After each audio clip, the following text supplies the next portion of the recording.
Together with PTAA, we are stronger and we are united.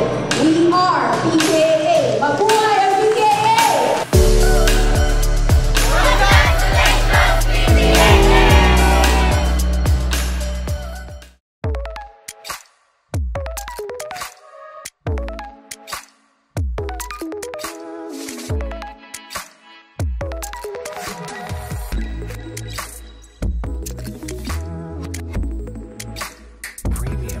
Welcome to Exhibits Today at narito po tayo ngayon sa PTAA 31st Travel Tour Expo 2024 SMX Convention Center, Manila. At kasama natin isa sa kanilang exhibitor, walang iba kundi ang Solina Beach and Nature Resort. At kasama din natin ngayon ang kanilang Sales and Account Executive Manager, Ms. Darren Leone. Magandang araw sa iyo, Darren. Hello ma'am, good day po. Ayan, good day. Darren, Solina, saan natin matatagpuan ang Solina Beach and Nature Resort?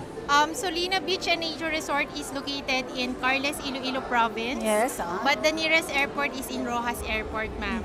So we suggest to take Rojas Airport po for the guests who wanted to visit Gigantes Island po. So yun yung best route para punta doon sa... That's correct. Okay. So, yes, dito sa Solina, ano ba yung mga experience ng ating mga visitors na pupunta rito ngayon sa PTAA? Yes, ma'am. Right now, we are offering special packages and lower rates po. Yes. For the, who wanted to visit the Gigantes. This is until tomorrow, only February 4 po. Oh. So, come and visit our booth. We're at booth 97 po.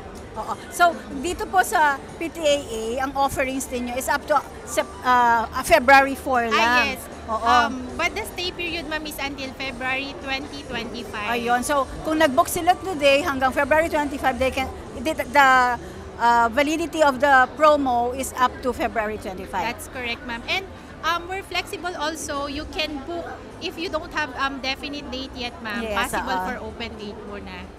Oh, okay. Pero kung halimbawa, just in case hindi sila makarating dito, paano kayo ma-reach ng ating mga viewers? Oh, yes, ma'am. They can reach us through Facebook. They can message us through Messenger.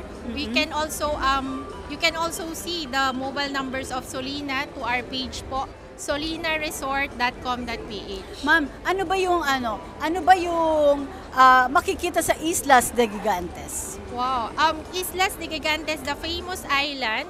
It's a group of islands with 6 to 7 islets actually, ma'am. The Kabugao Gamay, which is here. Yan, Yes, ang ganda, ma'am.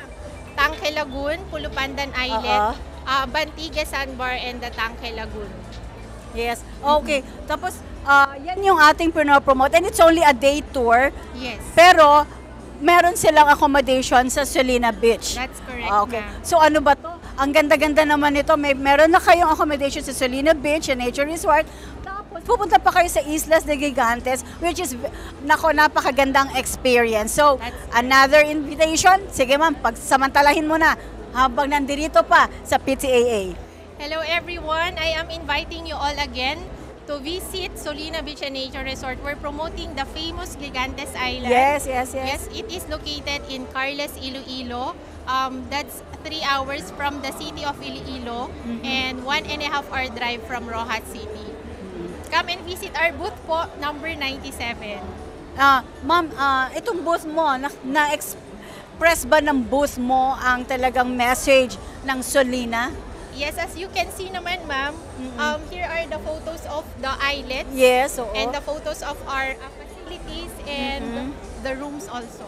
So nakikita natin, dito pa lang nakikita natin sa booth nila kung ano yung mai-expect mong experience pagpunta mo sa Solina Beach and Nature Resort. Yes. So again, Darren, maraming salamat. So much also, Ayan, thank you, and we would like to thank our major sponsors, Swedish Designs, and also our executive producer, Mr. Rick Angeles.